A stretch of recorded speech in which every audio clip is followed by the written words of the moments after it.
Guys, let me tell you a secret. This is the perfect gift for her.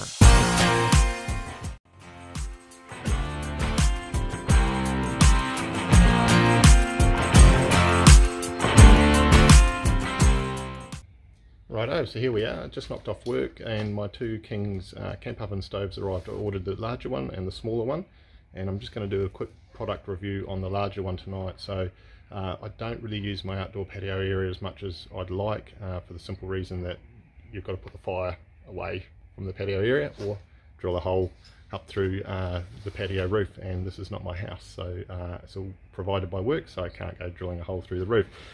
This one obviously has a bit of a 45 in the flue in the chimney system, so I thought that would be a good way to get around that. So look, we'll get it set up and see how we go. So this is it. Packs up quite small. I am aware by looking online that you do have to fire them up to get rid of some of the coating that's on them. So we'll unbox it, get it set up, go get some wood and see how she goes. Here's my dirty patio table, but this is what we get. We get a set of legs. Now these legs are all screw-in, which is really good. I thought they might just spin a collar and a slide on, so you know it's going to be sturdy when it's put together.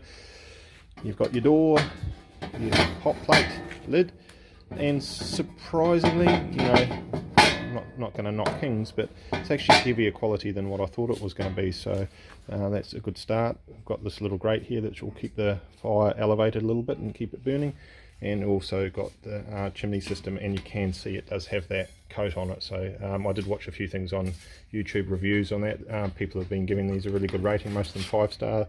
People have had them for a couple of years and still going strong, haven't warped the firebox or anything else like that. So the other thing I noted was the firebox is a lot bigger than I thought it was going to be. So we do have, what do we got here? Sorry, do it with one hand.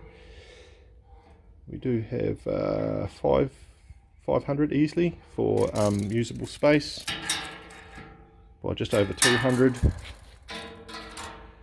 by about 240. So look, that's a really good usable space. You'll be able to get some decent logs in that. So I'm going to set it up. I've just knocked off work, so hence I'm in high vis and stuff like that. So I just moved it down a little bit, moved some shade cloth so I can have it level, sitting down right on the concrete there, and I've got a little cutaway there, so it's going to sit in there. So we'll kick it in the arse.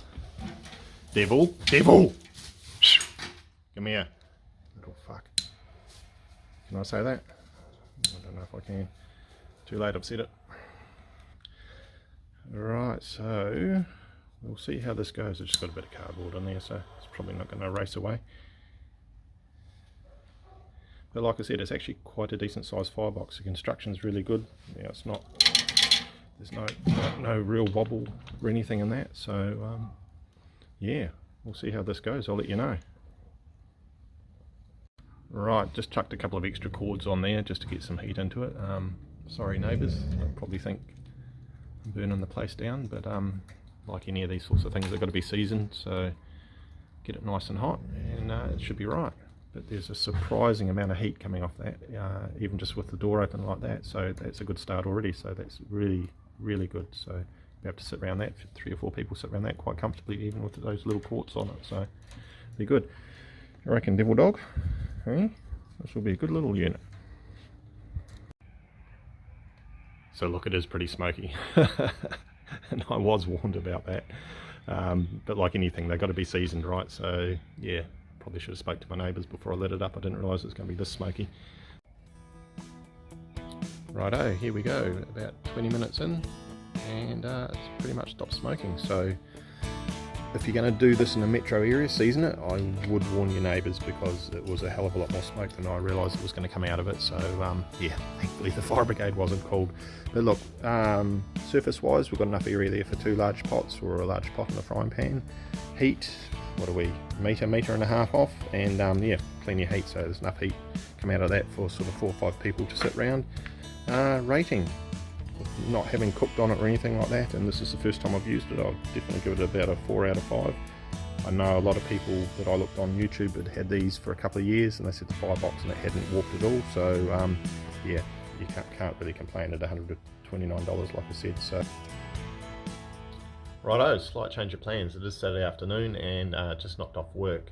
look, I've got the small camp oven stove that I was going to take with me on Sunday and Monday, but just considering how much the big one smoked when I set it up to do the seasoning on it yesterday, I thought, you know what, I might as well season the little one here this afternoon. That way I can get it in under my awnings and stuff like that over the weekend trip and not have to worry about smoking everything out. So look, I'll unpack it, see how it compares side by side, get it up, set up, see what size difference there is for, you know, pots and pans and all that sort of stuff.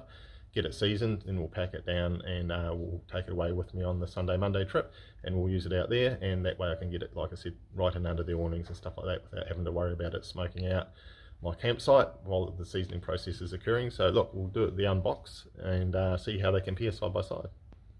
So that's it, unboxed. First thing I noticed, no spark arrestor. So I will be taking this spark arrestor off the other one, and especially out bush near canvas, a few other bits and pieces like that, just makes sense that I take this one. It does fit, it's all the same chimney size, so I'll just swap that out, and look, probably just look to put a bit of mesh or something like that over top of one of these with just a bit of a hose clamp or something like that, and that should be fine. So let's see what we've got size wise. So the bigger one was 500, that's 450, and this is 250 where the other one was 300, so you're not actually losing that much size really. Still enough size there for yeah, 2 pots, frying pan and a pot. And this one, the leg setup is quite different on it too, so it's all attached, and obviously just drop those pins and put them through. It does have a little guard here that sits under there, so when you're opening up the front door there, any ash and stuff like that hopefully will be caught in there and not on your toes. But yeah, I think this is going to be a good little unit. It's got a couple of handles on the side there that are going to make it easy to pack up, and yeah, pretty compact. I'm guessing you can probably put a couple of, how many of those you can get in there, probably the whole lot I hope.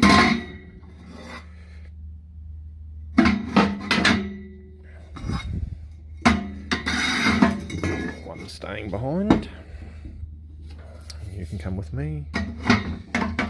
Oh, come on,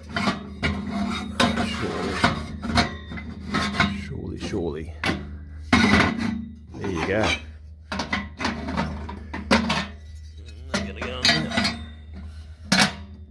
There we go. So that's a really good little compact unit. Doesn't weigh too much.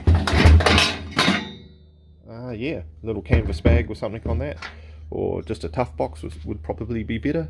Yeah, that'd easily fit in a little tough box, and yeah, I think that's going to be a good unit. So we'll get it seasoned and set it up and see how they compare side by side, and hopefully might do some cooking on this one on the weekend.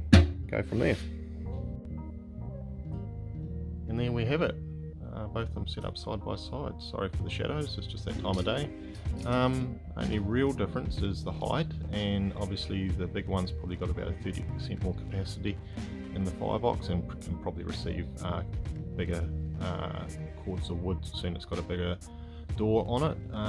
Cooking surfaces, yeah, pretty much around about the same, but look, we'll just measure the height difference on them anyway, because that might make a difference to some people. So the big girl's about 720, and the smaller one's about 500. Now the only difference in that is access to the firebox. The big one you can do just sort of bent over. The small one, obviously you've got to crouch down to access the firebox. It does have this little chin guard here, so I guess that's to catch the ash if you've sort of had a fire in it for a couple of days. When you open the door, it's got about a 2-inch lip in there, so if you're on the move and cleaning it out after every use, that shouldn't be an issue. And it's just got a couple of notches there to help with your draw on the fire, open and close, as to how fast you want things to be burning. The feet, a couple of little pinholes there, so you can put a small peg or stake through if you're worried about it being on an unlevel surface with the 3 legs, but it is on a flat surface. Nothing to worry about there. And it also does have the regulator there on the chimney system, so yeah, it'll be interesting to see how that goes. But yeah, look, as far as the cooking surface goes, not a whole heap of difference. Hopefully that was slightly informative, and like I said, the big one's staying here, that's serving a purpose. The small one's coming out bush with me, $69 plus freight. I can't remember what the freight was on it, was only about $10 or $12. The whole idea behind the small one, it's not something I'm going to use all the time, but it is winter here. getting down to sort of 4 to 5 degrees overnight. And instead of burning a lot of wood, hopefully this will be able to heat the camp on using probably 15-20% of the normal volume of wood that I'd normally use to heat the camp, and also it's got a cooking surface on top of it. So yeah, I'm interested to see how it'll work. I've never had a camp up and camp stove out bush before. Like I said, always just sat around the campfire, which I do love, but yeah, most of the camping I do is solo camping, so I don't really need a big fire. All I need is the heat. So hopefully this will serve the purpose, and I'll let you know how it goes over the weekend. But thanks for tuning in. Thanks guys.